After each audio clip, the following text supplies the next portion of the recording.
Hello. Thank you, Maxime and the team, for organizing this event and for the invitation. I agree with you, we do not have enough moment to speak about biodesign and to gather. So, I'm here talking as an artist and as an academic, teacher and researcher. As an artist, I explore the production of human beings through the prism of their dependencies to other living beings. My goal is to understand our codependencies, and sometimes they are vital, and especially the role of bacteria and yeast in the transformation processes of artifacts that becomes part of our daily lives. And in particularly, I care about biodesign in textile and for the biomaterials. To do so, my practice belongs to the field of contemporary art. In this exhibition, who was entitled Love, Lives, and Death in Symbiosis, I invited to question the ways in which we collaborate with, care for, cultivate, or exploit the other living beings. The exhibition shows the result of experiments with materials that are both scraps for beverage production and ritual objects. The series is named Cosmic Talisman, and they are made from bacterial cellulose that comes from a kombucha brewer in Paris. They are dried on glass and they presented in various arrangements. The series embraces the tension in between fascinating organic texture and industrial structure made of glass, plastic, and steel. It invites to a contemplative approach. More broadly, the series questions our collective values, our dependency on technological infrastructure, and our relationship with the world. Are we capable of empathy towards swarms of microscopic life whose effect we perceive, but not the individuals? They reproduce, they grow together, they agonize and die during the exhibition under our eyes, but without us being able to perceive them. I also, as I say, teach and research on biodesign, and I consider design more than an applied or industrial art. I consider design as an essential part of the production process. I teach and study bioprocesses and biotechnology in a very humble way. In other words, the use of living organisms to modify living and or non-living materials. I focus on biomaterial and bio-based materials, especially for textile design. Since 4 years now, I organize a 2-week workshop about biomaterial and bioprocesses for textile design in the University of Nîmes in the south of France. We focus on artifact making, especially from kombucha cellulose, but doing so, there is a lot more going on. Haptic sensation, smell, symbolic charge are challenged during those 2 weeks workshops. On kombucha cellulose in particular, we experimented on various topics: drying processes, drying and stabilizing materials, fabrication such as lanyard, cord, crochet, knitting, tartan weaving, laser engraving, and laser cutting. Year after year, we have built up a material library from the sample we produce. It is very precious to remember the wants and fails, what works and what doesn't. We use the resources of the university, from the design workshop to the biology benches. The audience is mixed. It gathers bachelor students from design and students from diploma in fashion and clothing professions and graduate students from various backgrounds. None are specialists in biology. We all upgrade our knowledge with the basics we need. I include myself because I also learn a lot during those sessions. The first week is a 9 a.m., 8 p.m. session with conferences, classes, presentation, lectures on the morning, and on the afternoon, 2 to 4 hours long workshops, plus sometime a documentary of film screening on the evening. There are also resources such as books and podcasts that are distributed to the audience, and we do a collective report of those on the Friday of the first week. The second week is dedicated to group project led by 2 or 5 students that we accompany until the final exhibition open to the public. And it was a great success, especially this year, because we have several workshops happening in the same time. So I care about the Biodesign workshop. We open the building for the end of the final exhibition. And this year, we had a lot of people coming from all the city. Even if Nîmes is a very small city, we had like more than 100 people coming during the afternoon. It was very surprising. That included the first year bachelor also. I gather specialists from different fields, such as biologists, historians, artists, designers, engineers. Some of them give me the privilege to stay the whole week, such as François-Joseph Lapointe, who was there last year, and who is a biologist and an artist. I give a topic to the workshop every year.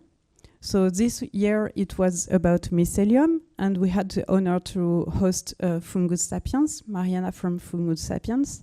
Last year it was about microbiota. And the year before it was about DIY cultures. And the first year it was an exploration of the intersection between food and biodesign through fermentation. Those workshops are also meant to use artisanal skills. For example, the art of binding was deployed this year to make a book with the sample collection we built up over the years. This was an opportunity to highlight the similarity between bacterial cellulose sheets and the vellum or the parchment. So go back to books and not to textile design. And it will be presented at Design Biennale of Saint-Étienne in a few weeks. As an artist and as a teacher, I'm always wondering how can design learn from biological approach and holistic approach to help invent conscious model of living that respect the biosphere as a whole.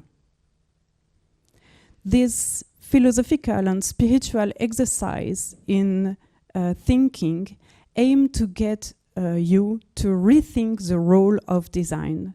This thinking exercise requires an understanding of who we are as species. In the one hand, the humanity as a geological force, and in the other hand, the individual as a mass of billions of non-human lives. And it is always in this tension that I work for my artistic work or also for my teaching and researching work. And that was short, but that's all. Thank you.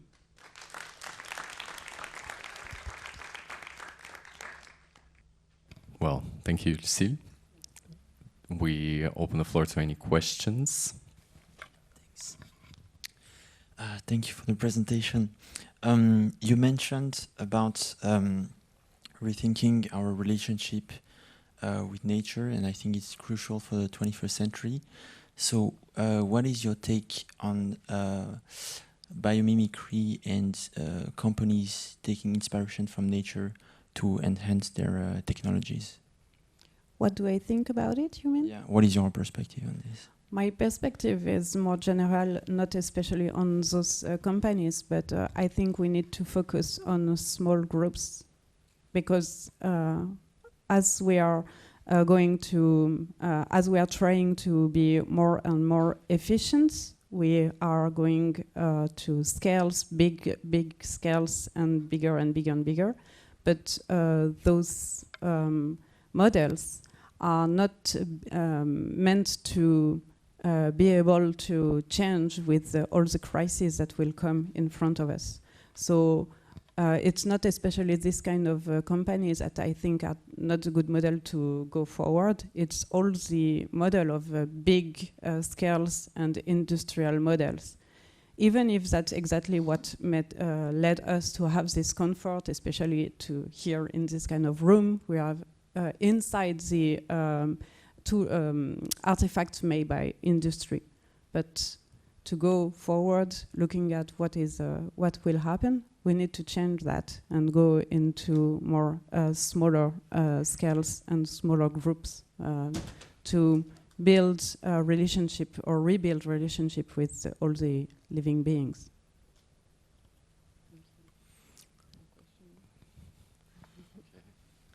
Thank you very much for your presentation. Since you work in education with biomaterials, I had a question regarding the fact that if you observe any transformation in your students in terms of their relationship to the living world, to questions around sustainability and climate change, and if you think that through biomaterials it could be a good way to actually teach certain competencies or regarding sustainability, agency, having sensitivity to the natural world. Yes, I do observe every year some change on the students. For example, this year we had one of the invités that did some typography with mold. And at the end of the workshop, the students, they did not want the mold to be trashed. They wanted to keep it and take it home. So I explained them that yeah, but when it's grow, take care, don't smell it. It can be dangerous if depending of the growth, etc. So it is also an opportunity to not just be like a bisounours or whatever, but also to care about maybe there is a reason why we are living in aseptic places. It is better for us in general. So sometimes some stuff are also dangerous, and we do not have to be blind on that part. But all those discussions, we need to have those, because if we are never in front of some mold, except in some dirty bathroom or whatever, if you are never confronted to the question, you will not know what to do when it's here. So. Thank you. It was really interesting what you were saying about the difference between scaling and doing more smaller things.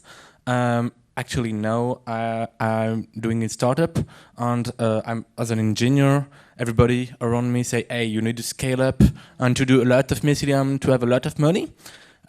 It's not my mood, but I know that if I want to eat at the end of the month, maybe it's a good solution. But it's not, for me it's really different. I would like to know, okay, do you have a solution or a vision to do small scale, but that it spread really fastly, and also you can just eat at the end of the month, or it's not just something you didn't think about? I do think about it, but it's kind of another second part of the discussion. But yeah, I think we also need to stop to live in expensive city. So when you need to eat at the end of the month, but you live in the center of Paris, it doesn't cost the same that if you live in a smaller city or even not in the city. and depends also what is the model of your living place. Are you living alone in a big place? Are you living with a collective, etc.? So it's all this sociable model, the society model that has to be rethinked about.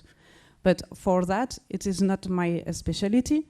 And for now, I do live in an expensive city. So I cannot say, you have to do that, you, with your startup, and I'm not doing it. So it's just, what I want to say, it's we need to think of all of that. And the rethinking of how do we live, where do we live, and how our apartment and houses, what do they look like? It is part of the reflection of how, on the previous question about the relationship with the other living beings. Because it is neither possible to live all of us in individual houses, etc., etc. So, yeah. So I do not have an answer for you. Thank you so much for your presentation. I just wanted to know, I guess working with biomaterials, you're not, I don't know, but for me, okay, I come from an engineering background, and when I think about design, I think about control. Like, I want to control how it will turn out. I want to control the end product, you know? So I want to know how, and also, okay, how do you approach biodesign with that openness of, let's say, the kombucha cellulose? It's going to do what it's going to do. And also, how do you teach your students to be open to the possibilities or the unexpected, whatever it will become? I hope you understand my question. Okay. I think even where all the time of you, when you are working with living beings, you have to manage the unpredictability. So yes, control is the other name of this management of unpredictability. And when this management is perfect, then your control is perfect. But when you embrace some variation or some, you don't know exactly when the chair will bloom, or you are just experimenting with those living beings. But of course, if at the end of the month you need to pay your rent and eat, all that is part of a balance that you want to do. So when I do this workshop, it's just 2 weeks, and it's just kind of a bubble in the curriculum of the students, so we can afford to embrace everything that could happen. And if they were doing, it was the year of the diploma, maybe it would be a little different. And if they were building some economic model, it will be even more different. So. Thank you. I think we can move to the next presentation. Thank you so much, Lucile.